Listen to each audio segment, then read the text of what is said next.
The voyage of the Beagle was by far the most important event of my life.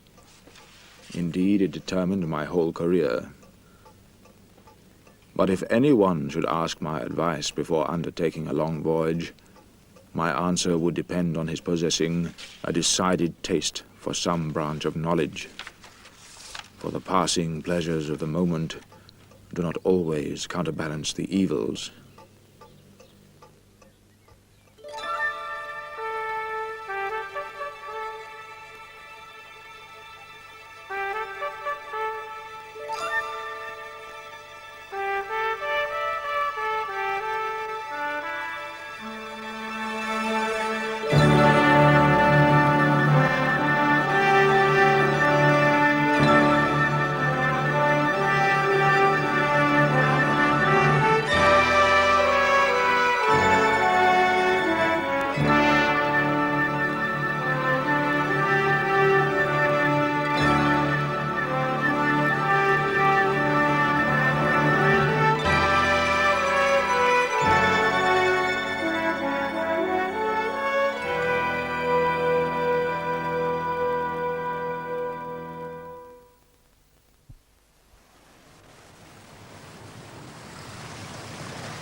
What are the glories of the illimitable ocean?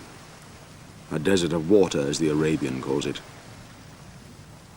Even the greater number of sailors, it appears to me, have no real liking for the sea itself. As for me, the misery I endured from seasickness was far beyond anything I could have guessed at.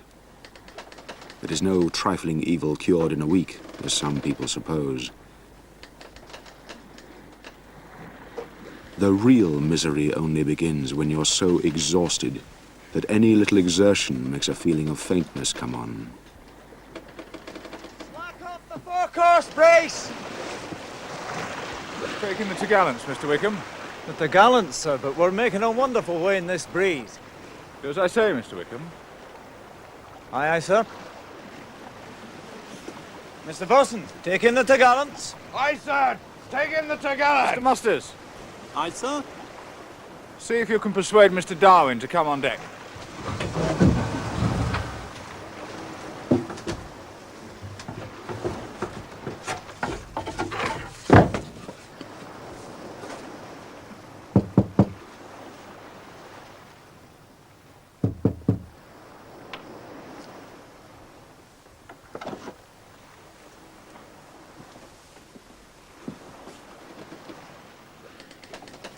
Mr. Darwin, the captain was asking if you'd join on deck, sir. In a few minutes, Masters. Right, sir. Off the guard! Haul in the weather main brace!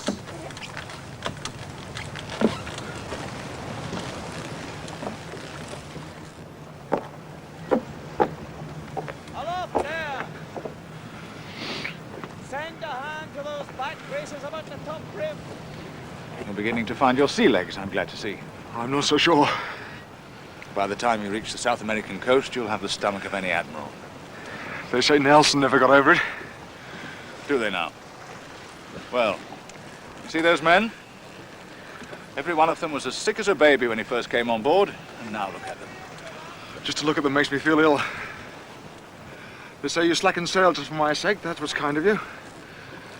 We shall soon make up the lost time. We should be changing tack in about half an hour.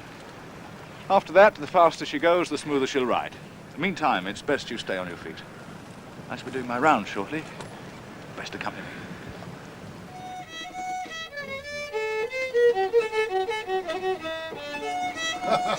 Gotcha.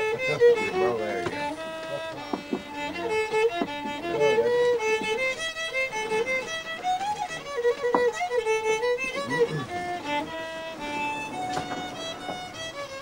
On your feet! Come on, move. On your feet.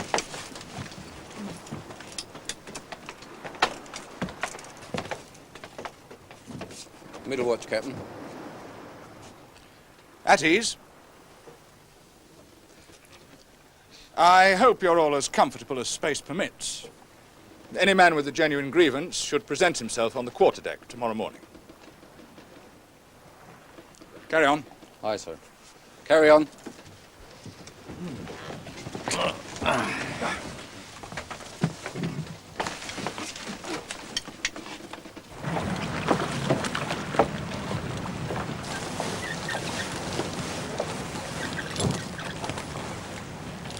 Fitzroy's authority was beyond question. I would never have believed the extent to which every officer and man felt the slightest rebuke or praise.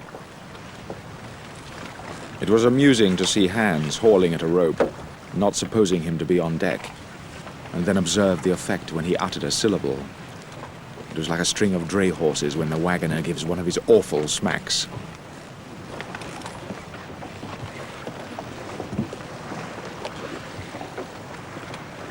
Two points to starboard. 2 points to starboard, sir. With 70 officers and men packed into that tiny vessel, getting on terms with my fellow shipmates was the first lesson I was obliged to learn.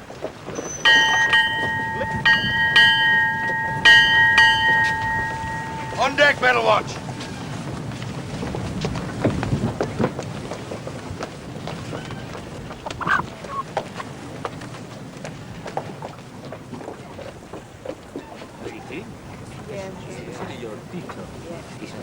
Old gentleman. And London. I see. We also had on board the 3 Indians that Fitzroy was planning to return to their homeland in Tierra del Fuego. They spent most of the day on deck in their best European clothes, and I never once observed any of them suffering from seasickness.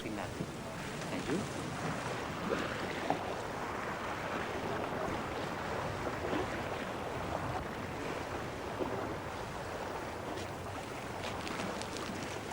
Darwin?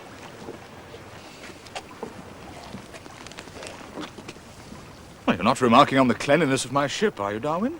It's volcanic dust, Fitzroy. Oh. Well, I hadn't imagined it to be the household variety. If I could get a large enough sample, I might be able to tell where it came from. The Fortiganic capstay's choked up with it, sir. I was up there this morning. Could he go up there again and get me a sample? Why should he? I'll do it gladly, Captain. Does it not occur to you that members of my crew might have more important tasks to perform than dust-collecting expeditions up the foremast? One slip, and a man is lost, Mr. Darwin.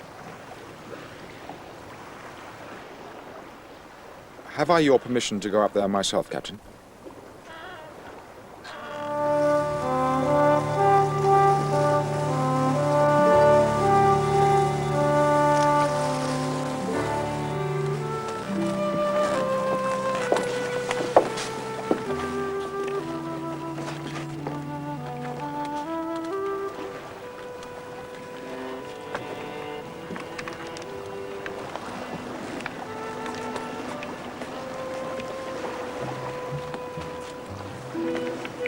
After him, Mr. Musters. He may need some assistance shortly.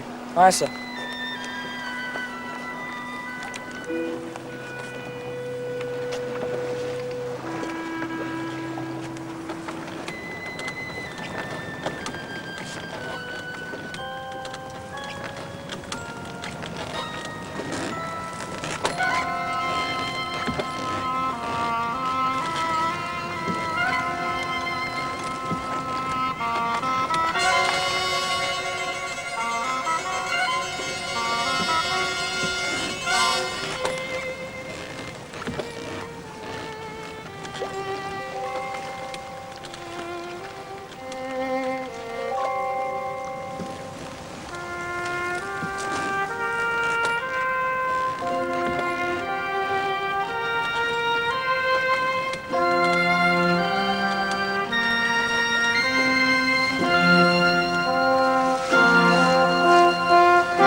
Take a look, Fitzroy.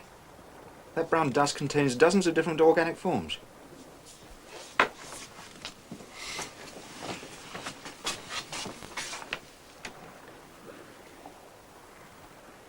Yes. That's extraordinary. I wonder where they come from. Are we nearer to Africa or South America?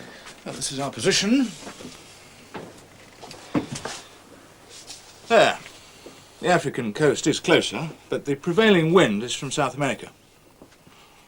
Which means that all of these organisms could have originated in South America. Very probably. So why is all this light being blown around in the air?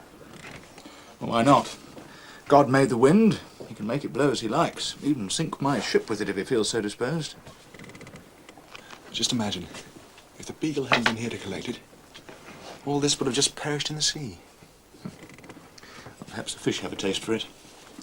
After all living things seem to depend for their survival on other things. Come in. You sent for me, sir? Ah, Covington. I've been thinking, Darwin. Once we reach South America, no doubt you'll be collecting a large number of specimens. Plants, insects and the like. Indeed, but it won't interfere with the running of the ship, I assure you. Oh, quite. Nevertheless, no doubt you'll be needing some assistance. I could spare Covington here from some of his normal duties. He could act as your personal servant, at least for part of the time. That is, if he has no objection. I don't mind one way or the other, Captain. There'll certainly be plenty to do. Labelling and cataloguing especially. But I'm sure I can manage, Fitzroy. I'd like to try, sir.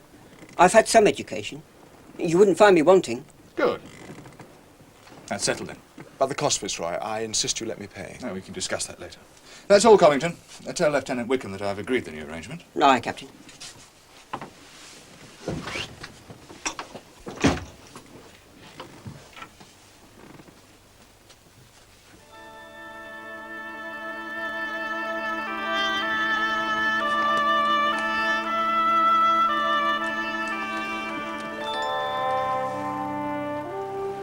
On calm evenings, the luminous sea presented a wonderful, most beautiful appearance. The vessel drove before her bows 2 billows of liquid phosphorus, and in her wake was a milky train. The water, which by day is usually seen as a foam, glowed with a pale light. As far as the eye reached, the crest of every wave was bright.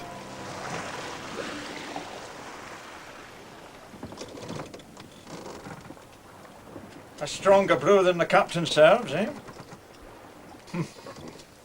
Another glass for you, Mr. Earl. Not that you appear to need it. Very civil of you, Mr. Wickham. Nothing like a few grogs to keep the ship on an even keel. Drink up, philosopher. You may not be feeling like it tomorrow. What does the weather hold now? Please the Lord, no more storms. No one ever died of seasickness. I shall be the first. I shall make medical history. The sun will shine tomorrow, never fear. About noon by my reckoning. Might be the right time to make yourself scarce. Scarce on this ship. You couldn't hide a penny piece. But why tomorrow? I think Mr. Sullivan's hoping you haven't been in these latitudes before. He knows very well I haven't. Ah, well, you see, tomorrow, given a fair wind, we cross the line. And if you've never crossed the line, you couldn't pick a better way to do it than on one of His Majesty's men of war. But there are certain traditions to be maintained. Savage and barbarous customs, Darwin. Their meaning buried in the mists of time.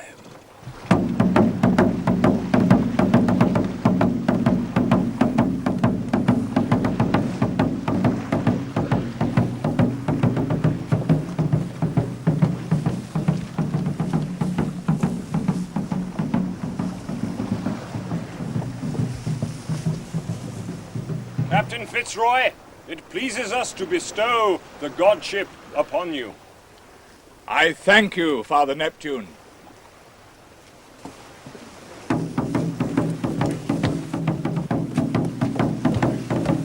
What fools these sailors make of themselves! Blindfold him, and proceed with the ceremony in a manner befitting his high standing upon this vessel. I understand he is a friend of the captain. I was. Strike up, Mr. Covington!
On the 28th of February, 1832, we reached San Salvador, the ancient capital of the Brazils.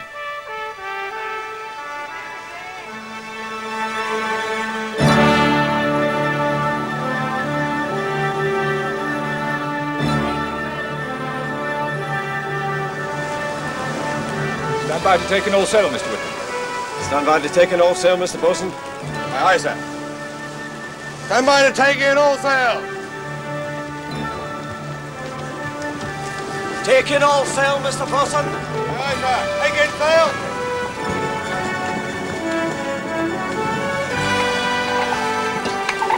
Darwin! My own efforts at seamanship were admired by none, but on this grand occasion, even I was pressed into service. Hoist away!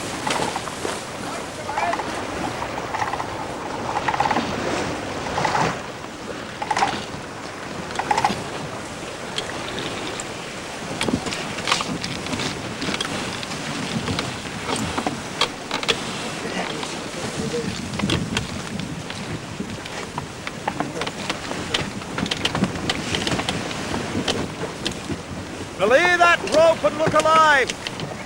Let go!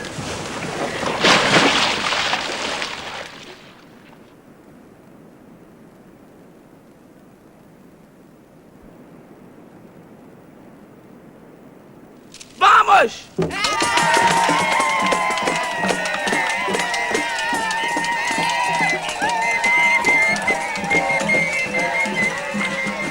It was carnival time, but nothing daunted, Wickham, Earl and myself were determined to face its dangers.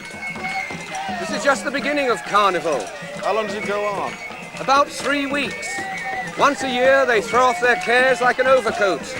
The English never learned the trick of it. No, nor the Scots.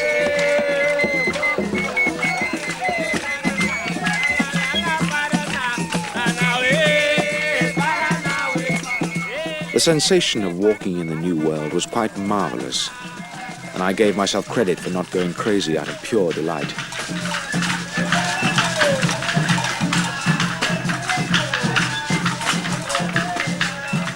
I was prepared for the color and gaiety of the tropics, but the actual experience proved more overwhelming than anything I had imagined. If human beings living in such lush and exotic surroundings could adapt themselves and respond to such different impulses from those I was accustomed to, then I could only wonder at the sights and experiences that must be awaiting me in the natural world.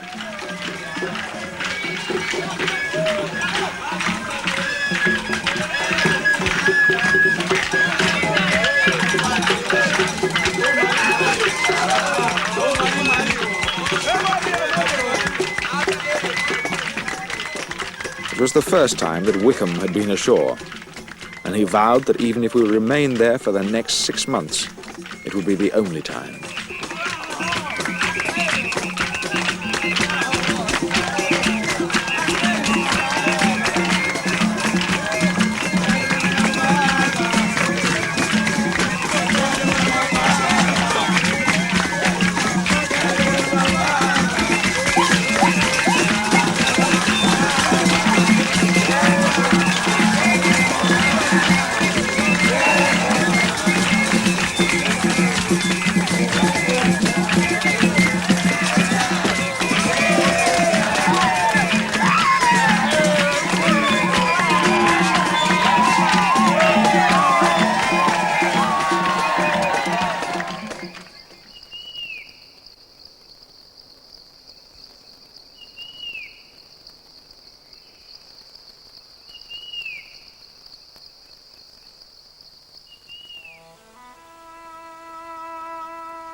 Delight itself is a weak term to express the feelings of a naturalist who for the first time has wandered by himself in a Brazilian forest.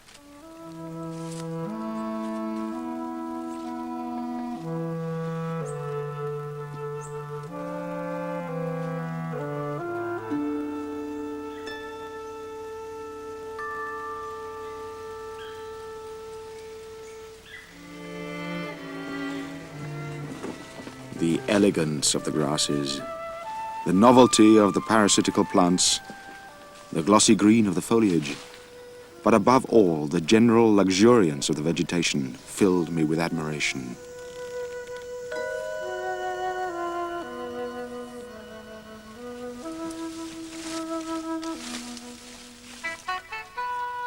The trees were often covered with woody creepers, and they themselves were covered by other creepers. Twiners entwining twiners, like tresses of hair.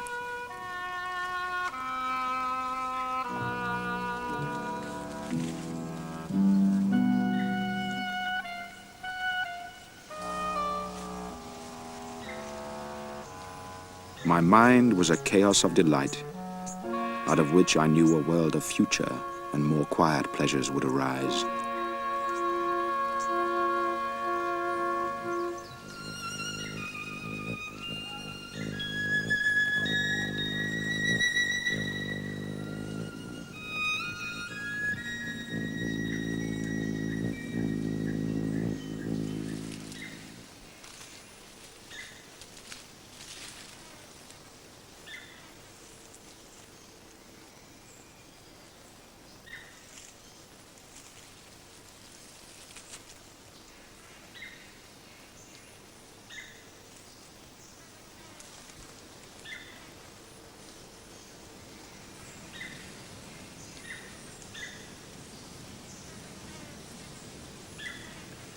If my eye attempted to follow the gaudy flight of a butterfly, it was immediately diverted by some strange tree or fruit. If watching an insect, I forgot it, in admiration of the flower it was crawling over.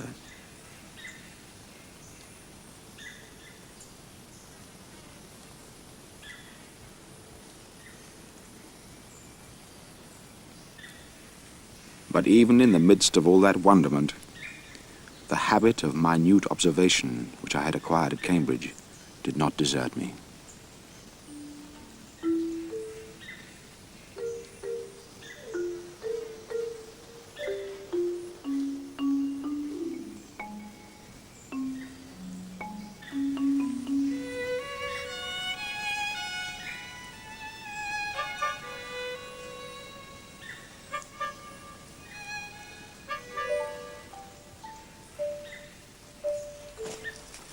I made no conscious decision at this time to devote my life to science. As so often with me, the process was a gradual one. But looking back, I believe it was there, in the Brazilian rainforest, that my future path was set.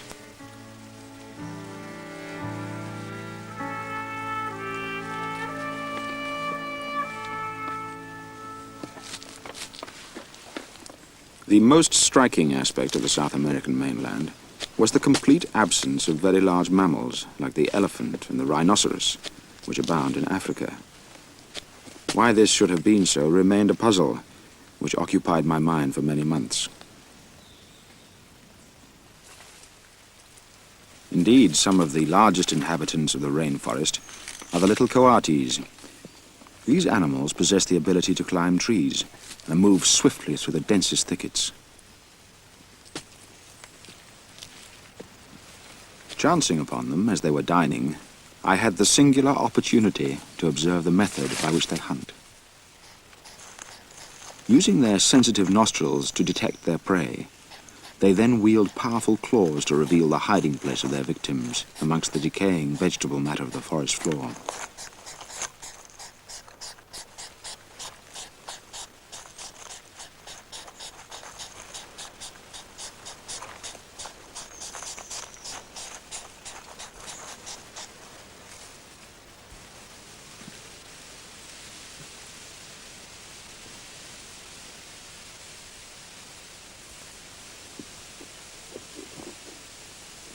At this stage of our journey, I was content simply to observe, rather than make deductions. But again and again, I stopped and gazed at the beauties before me, in an endeavor to fix the impression on my mind.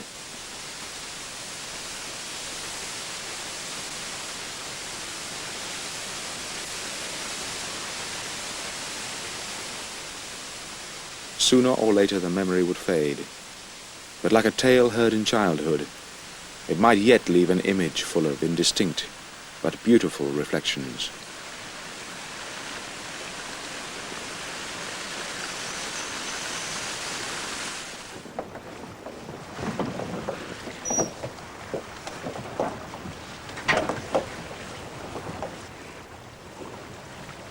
In March, we sailed south along the Brazilian coast, and I transferred my attention to the creatures of the sea.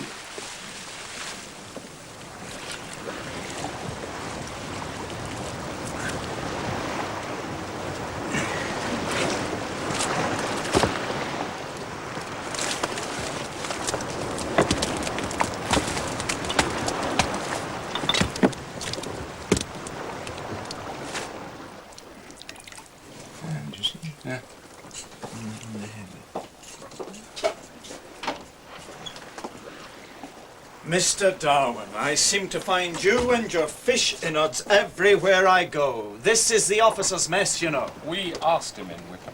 Sorry, Wickham, they asked to see my new marine specimens. Well, this is all very well, Darwin, but where are we going to put all this stuff? Before long we'll look like a floating museum. Or a fishmonger's. It's the scientific mind, Wickham, forever cutting things up. The artist has a more civilized way of looking at the world. He's content to observe things as they are. You can't observe the digestive system of a fish simply by looking at it, Earl. Then observe the beauty of it and leave the simple creature alone. If I were the skipper, I'd have hewn your damned mess out of this place. Most of it's not even fit for eating by the looks of it. Take a look at this one. You wouldn't believe that could get the better of a shark, would you, Wickham? It would take more than your word to convince me of it. Absolutely the case. Whenever it's attacked, it blows itself up like a ball.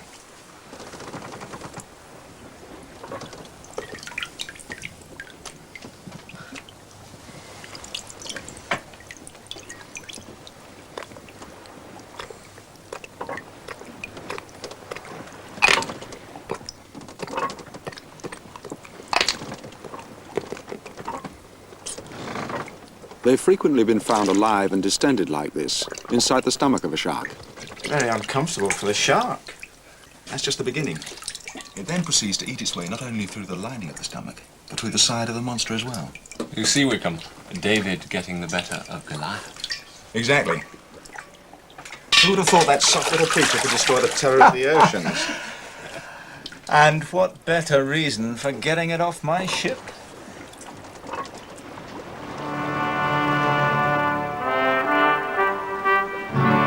After 2 weeks of charting the coast in perfect weather, Fitzroy set a course for Rio de Janeiro.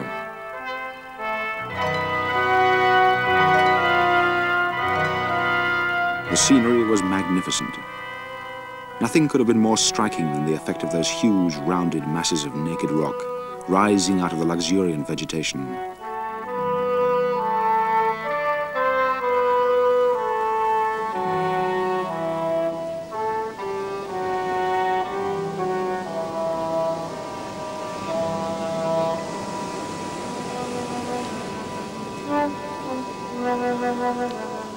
The ship was due to spend more than a month in Rio, and since Wickham was planning various bedevilments such as caulking and painting, I resolved to take Covington ashore and make a serious start on my collection of tropical specimens.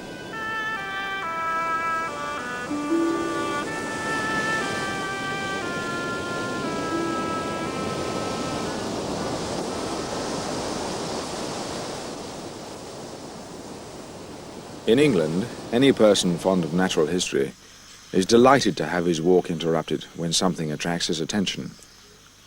But in those fertile climates, teeming with life, the attractions were so numerous that we were scarcely able to walk at all.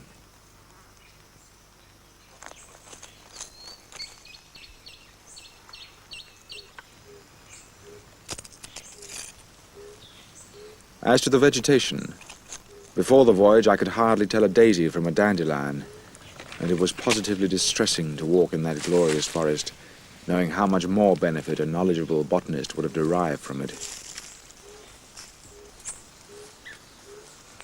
Yet, in one respect, my very ignorance was an advantage, since I had no hesitation in transferring my attention from plants to insects, then back once more to plants.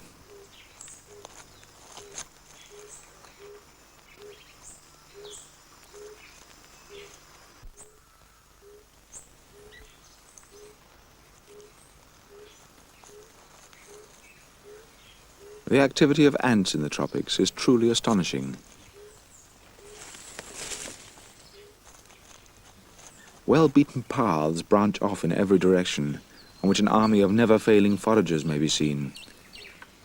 These were the leaf-cutters, some going forth and others returning, burdened with pieces of green leaf often larger than their own bodies, which they had taken from a living tree or shrub.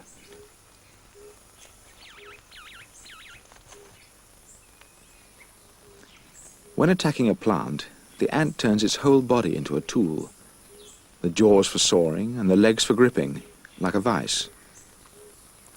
Even our ship's carpenter aboard the Beagle would have had to commend such precision.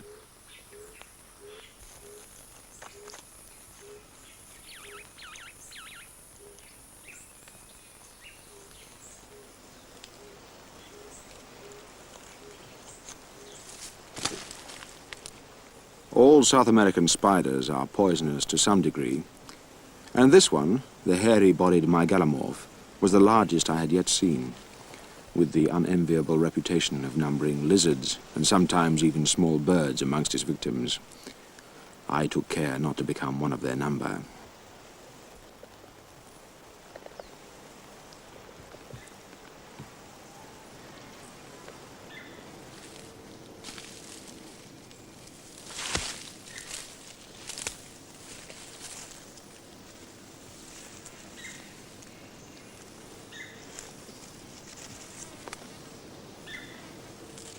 Mr. Darwin, sir.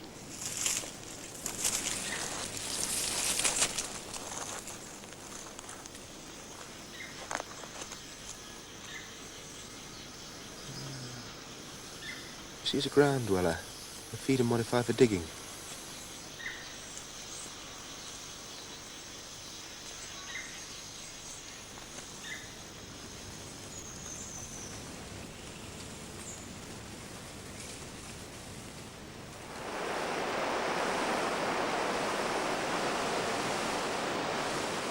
Covington must have thought he was with a man possessed, as I set off in pursuit of more and more of the brilliantly decorated butterflies that fluttered lazily down the streams.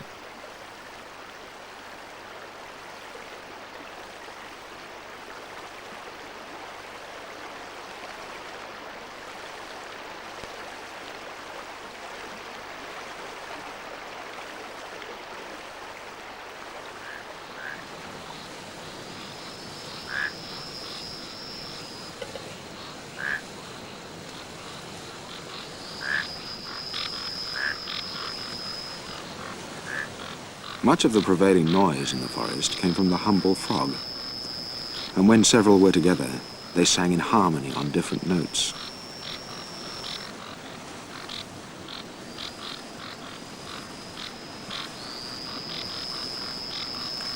On closer inspection, we found that this particular genus had small suckers at the extremity of its toes.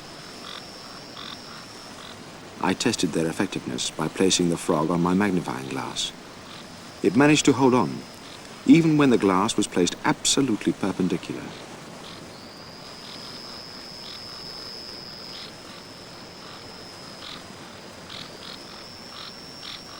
Looking back, I can now perceive how my love of science gradually took over from every other taste.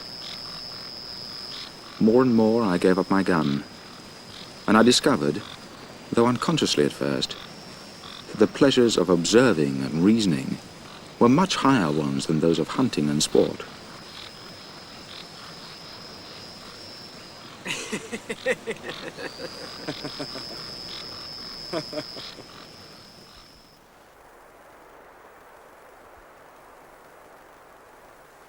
I've just discovered a most important error in the charts. There's a significant difference between the meridian distance from San Salvador here to Rio, as measured by the last French expedition and that measured by ourselves. It's a 4-mile error in the longitude. They must be wrong. Yes. Good. Never trust the French. Your patriotism is commendable, Mr. Wickham, but I didn't ask you in here simply to gratify it. We shall be returning to San Salvador.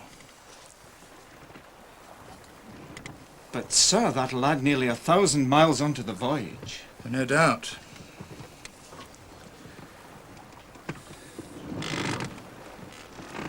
Have we any reason to doubt our measurement? Almost certainly it's the French measurement that's in error. However, we came here with Admiralty instructions to chart the South American coastline. I intend to fulfill those instructions, to the letter. We shall spend 3 years in these waters, more if necessary. We may have some deserters, sir. That's as may be. But we shan't return until we have the first complete and accurate chart of the whole coast. Do I make myself clear? Sir. Very well. Now. Yes? Darwin, just to say that we're heading north again to complete some unfinished business. But if you and Mr. Earl would prefer to remain here ashore at Rio and await our return, I've no objection. Well, perhaps... However, I must warn you, you may well be disappointed, even disgusted by the condition of the town. It is full of offensive sights and smells, and an uncivil population. Thank you for coming.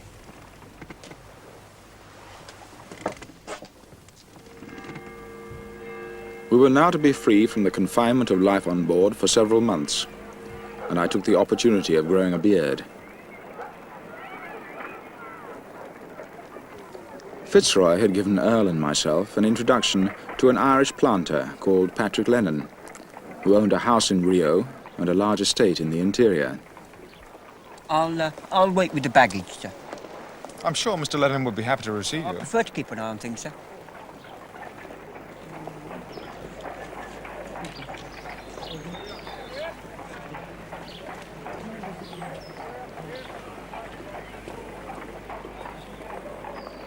You'll be hard put to find 2 more determined landsmen if you tried, Mr. Lennon. Earl is tired of the sight of the sea, and I haven't stopped being seasick since we left Plymouth. The floor is heaving beneath my feet at this very moment. Perhaps you'd better sit down, gentlemen. I see Captain Fitzroy failed to explain. Darwin's the naturalist aboard, and I am the artist. I trust you can both ride a horse. If it's possible to be horse-sick, I probably will be.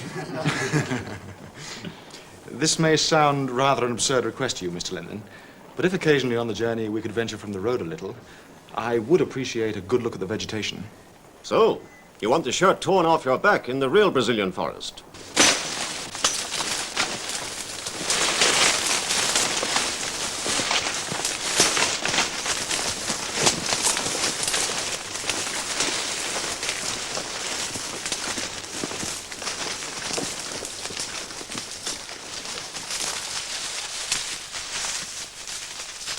Lennon's estate was more than 100 miles from the coast, and in order to give me a chance to collect specimens, we planned to spread the journey over several days.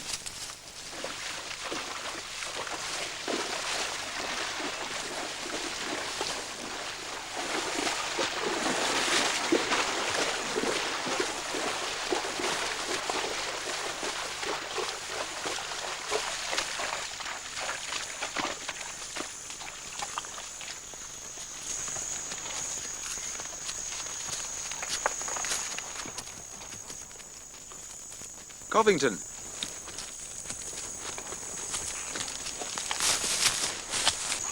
Look at this.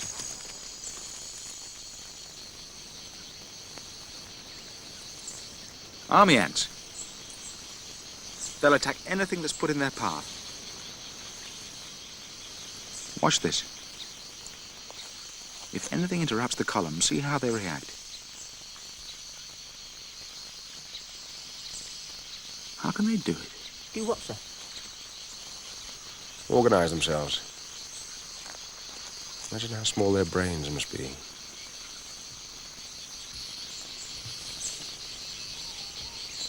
You want me to collect some, sir? No. I have a feeling the rest would follow us to the ends of the earth.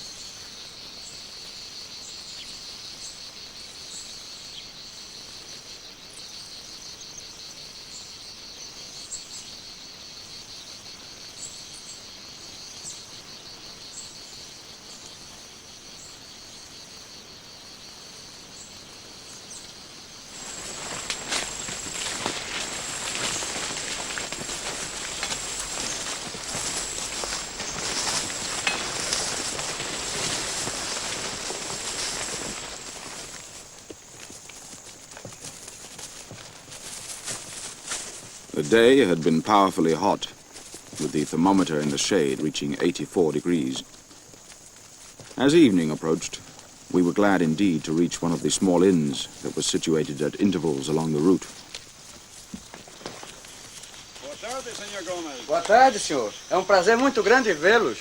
Um prazer enorme.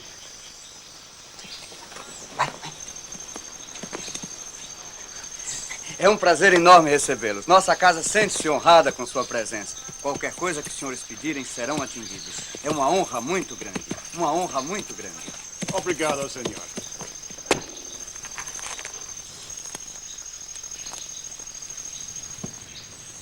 Covington, a place is being laid for you here. Very good, sir. I'll be over in a minute. Gentlemen dining at the same table with their servants? I'm not sure Captain Fitzroy would approve. We can hardly be expected to recreate the officers' mess in the hinterlands of Brazil. Isn't it more than that with you, Darwin? I suspect you find our English class structure, shall we say, somewhat irksome? I don't know. It's evolved through the centuries. I see it as one way of organizing society. Like those ants we passed today. Each ant has a place in the system. Quite right. But human beings are more capable of change, are they not? I never heard of ants staging a revolution. Though I must say they look as if they might have had their revolution already. If the climate changed, the ants would have to change with it. Or march off to somewhere else.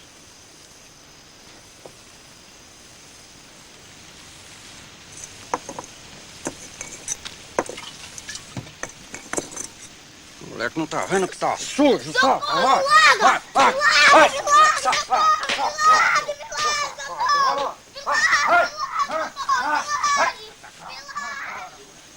was harsh indeed. Don't trouble yourself about it, Mr. Darwin. They don't respond to kinder treatment any more than a mule. I was told before leaving England that after living in slave countries, all my opinions would be altered. So? The only alteration I'm aware of is forming a much higher opinion of the Negro character. You haven't been amongst us very long, Mr. Darwin. Drink up, Charles. This is no evening for arguments. Take comfort from the fact that the earth is no longer heaving under your feet.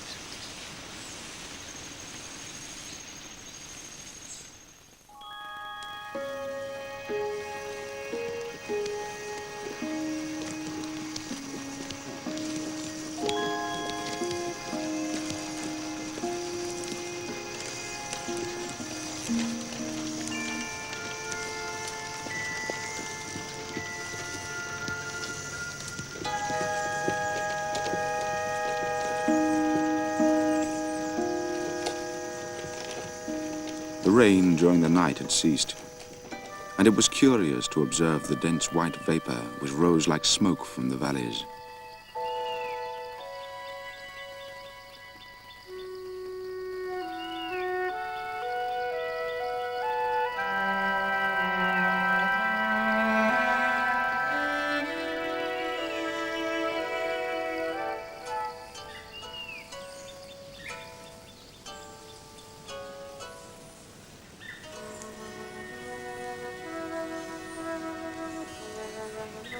Among the many creatures I was observing every day, the brightly colored caterpillars particularly caught my attention.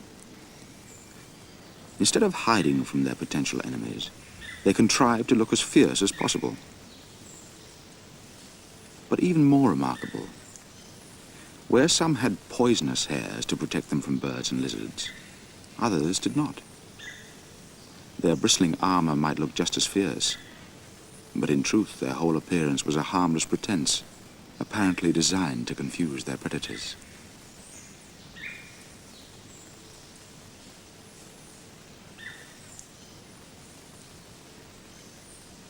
It took all my patience to seek out those creatures which escaped destruction by the opposite means of merging into their chosen background, with almost uncanny deception.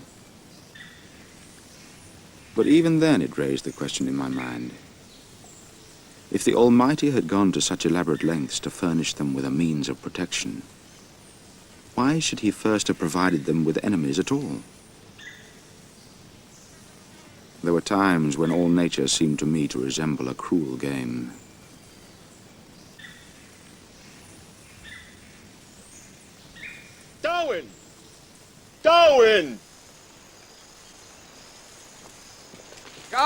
come along. Not another plague from Darwin. I know now what they meant when they said you were a collector. We'll soon have to get another mule for you.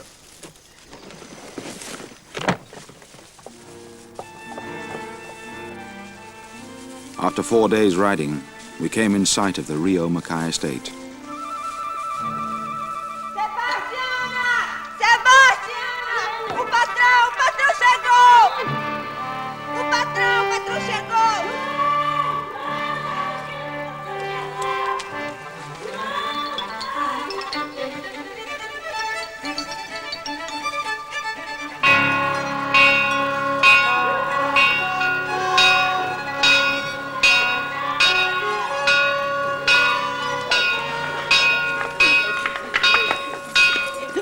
Bem-vindo, senhor!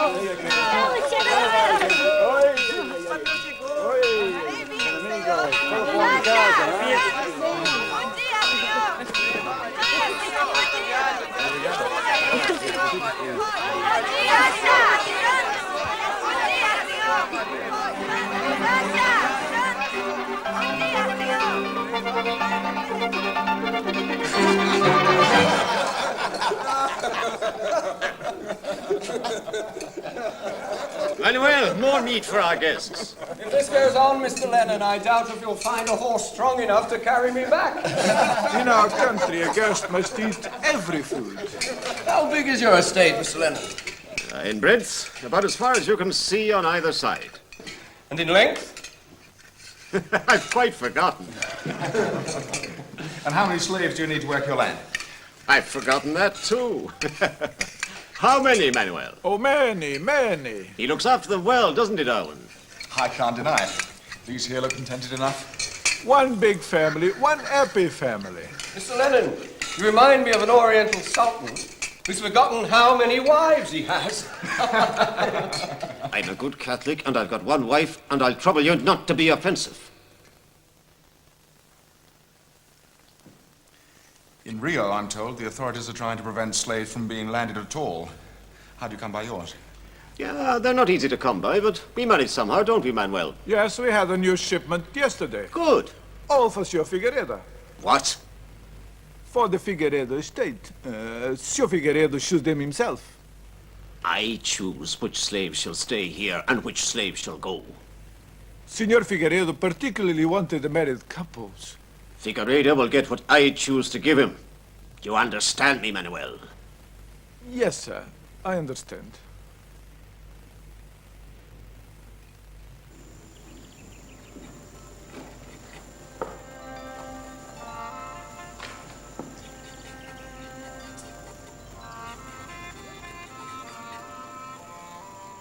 Good morning, Charles. Morning, Al. Started early, I see. Oh, yes. Too good to miss.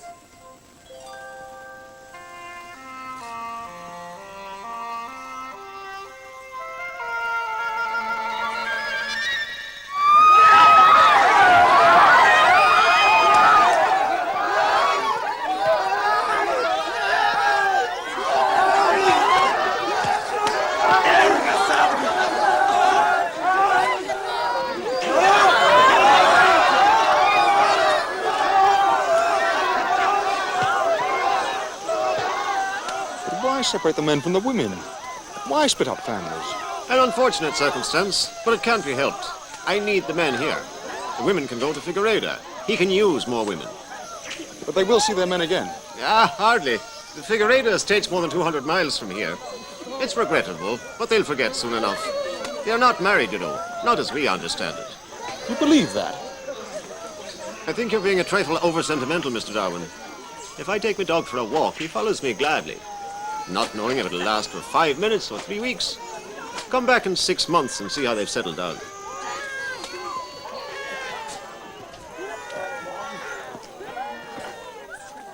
Examples of enslavement may be found in the natural world. But to the best of my experience, only man has sought to enslave his own kind.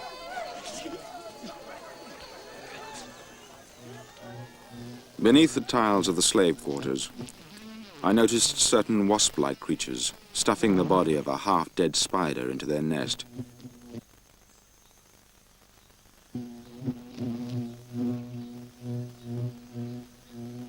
seemed to know how to sting it just enough to leave it paralyzed, but still alive.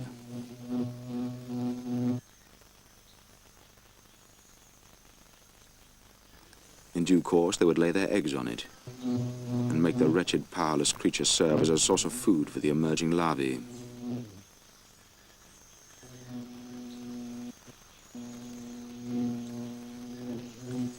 The degree of cruelty is a factor of which nature seems to take no account.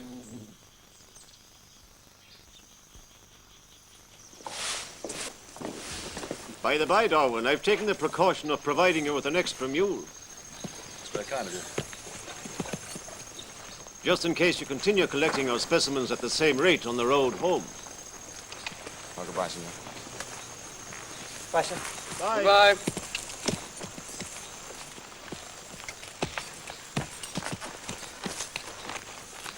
In manners and position, I suppose Patrick Lennon would be regarded as superior to the common run of men. But on the subject of slavery, his mind was closed. There seems to be no limit to the blindness of self-interest and habit.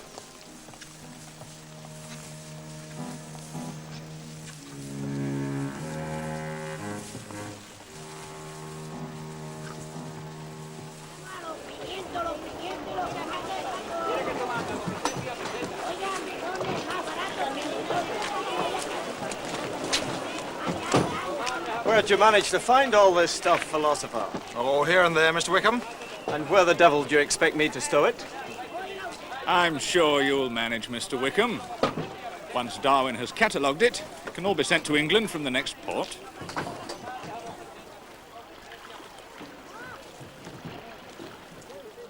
Come now, philosopher.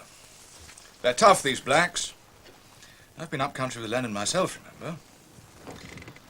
You saw the blacks round his house? I did.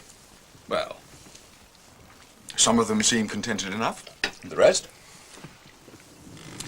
I think one can become blinded by the natural gaiety of the Negro. Put yourself in the position of a slave, Fitzroy, with your wife and children torn from you and sold to the highest bidder like beasts. And for all his hospitality and courteous manner, Lennon is still capable of that. But they are of a different race from us, Darwin. Surely acknowledge that? I acknowledge that they're of the human species. In that they don't differ from us. Should we not show them Christian charity? You doubting my charitable Christian intentions? Of course not. One day, when I was with Lennon, for my specific benefit, he called together a group of his slaves and asked whether they were happy and whether they wished to be free. Every single one of them answered no. Oh, come, Fitzroy, do you really consider the answer of a slave in the presence of his master to be worth anything? Are you doubting my word? There's no question of your... Are you doubting my word? Your word is not the issue. It's that of a slave in the presence of his master who owns him as you would own a dog. Get out! Doubt my word, but don't expect to share my quarters in this ship. Get out!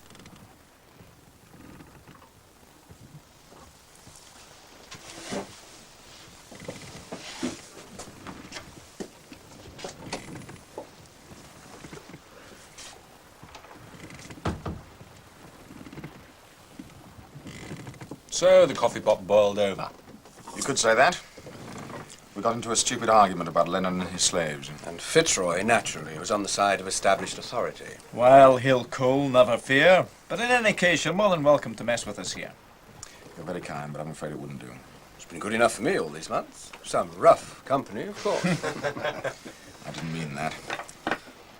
I've offended him deeply. I think it would be better for all concerned if I quit the ship as soon as I can. I know him better than you, and I'm telling you he'll have forgotten the incident within the hour.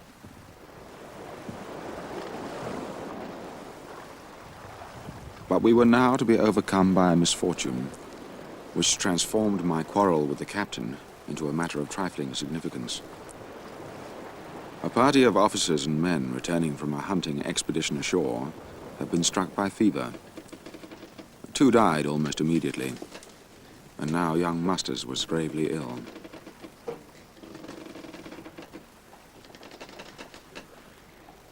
Fitzroy, particularly, was very fond of him, but he was a favorite with everyone.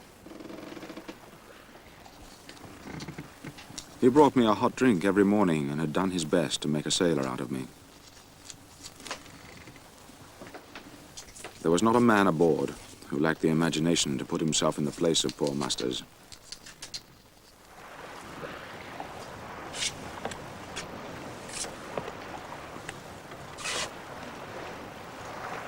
But it was the captain who carried the full burden. His responsibility for the crew's safety bore heavily with him, and I began to see his occasional moroseness and austere silences in a new light.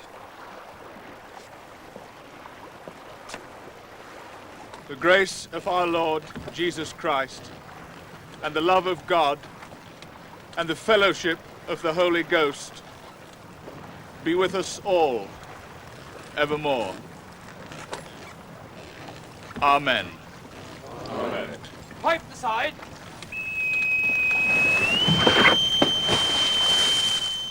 Masters was buried on the 19th of May, 1832.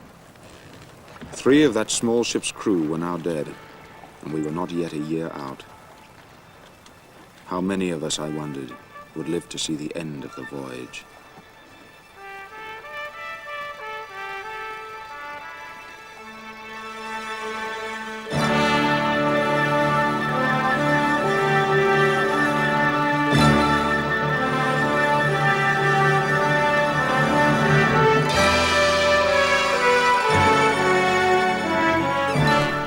And we continue in the footsteps of Charles Darwin tomorrow morning at 10:30.